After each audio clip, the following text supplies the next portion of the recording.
Obscurium lancia sul mercato una nuova colla cianoacrilica che risolve tutti i problemi delle vecchie colle come Attack, un sistema di incollaggio di nuova generazione di derivazione militare che ha la proprietà di assorbire urti e scossoni senza rompersi.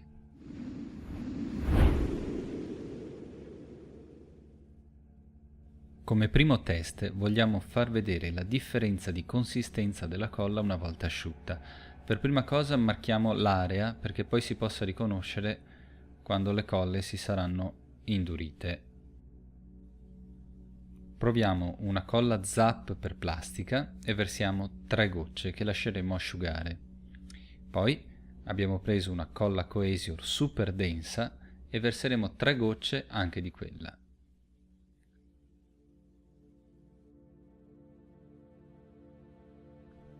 Un ciano acrilato fa presa completamente entro 24 ore.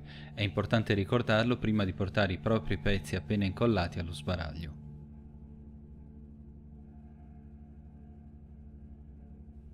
Esattamente dopo un giorno, eccoci ad incidere la superficie. Questa è la prima colla, molto rigida, molto dura.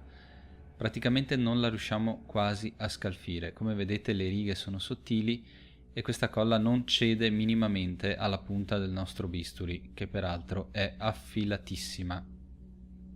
Osserva ora come la colla Coesior, nonostante sia completamente polimerizzata, perché è stata incollata 24 ore fa, mantenga una certa elasticità. Come puoi vedere, anche se stiamo facendo fatica a muoverla, la colla non si stacca a pezzettini vetrosi come quella precedente, rimane invece gommosa, pur essendo molto dura. Questa gommosità, tra virgolette, permette alla colla di resistere a urti e sollecitazioni. Ed è anche la ragione per cui l'esercito la utilizza per incollare i sistemi di navigazione all'interno dei missili. Nel mondo del modellismo, la colla Coesior tiene insieme le miniature e resiste a molteplici maneggiamenti oltre che, come vedrai più avanti, ad urti ripetuti.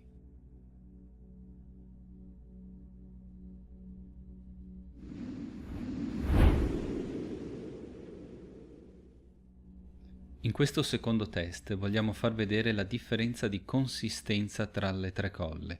Coesior produce la versione fluida, la versione densa e la super densa. Ognuna ha un utilizzo specifico. La colla fluida è utile quando le due parti da incollare combaciano perfettamente, oppure quando lo strato di incollatura deve essere finissimo. Infine, anche quando il materiale che stai incollando è poroso e può assorbire la colla. In quel caso è utile usare una colla fluida proprio perché verrà assorbita di più e più in fretta, rendendo l'incollaggio più tenace. Una maggior densità è utile per evitare che la colla coli durante l'incollaggio oppure per incollare pezzi che non combaciano perfettamente, che hanno delle piccole differenze. La maggior densità, diciamo, fa da riempitivo e permette un incollaggio alla fine efficiente. La colla super densa serve ad incollare pezzi che non combaciano bene. I riempitivi all'interno servono a fare da stucco, diciamo, tra i due pezzi che stai incollando. È utile anche quando è molto importante che la colla non coli finché la stiamo stendendo. Ricorda che per tutte le colle, minore è la quantità di colla utilizzata, migliore sarà l'adesione. Quindi meno ne metti, meglio è.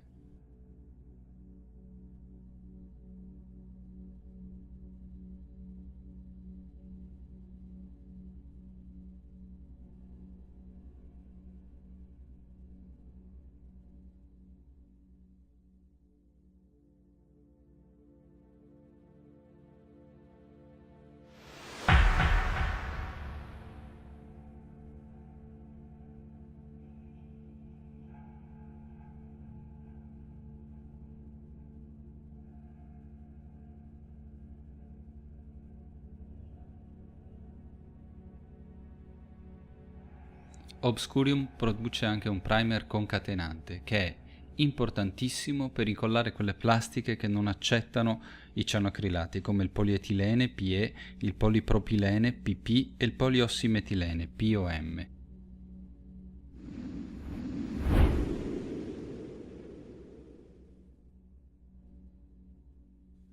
In questo test metteremo a dura prova la colla Coesure.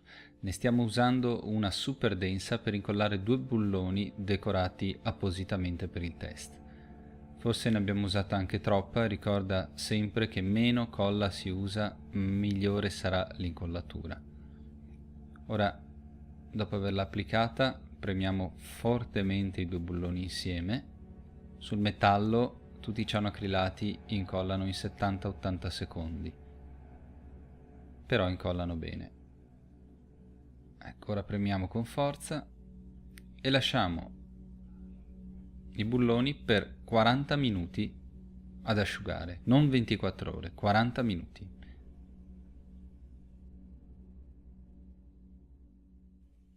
I 2 bulloni uniti ora verranno fatti cadere da un'altezza variabile tra i 40 e i 60 cm su una scrivania di legno.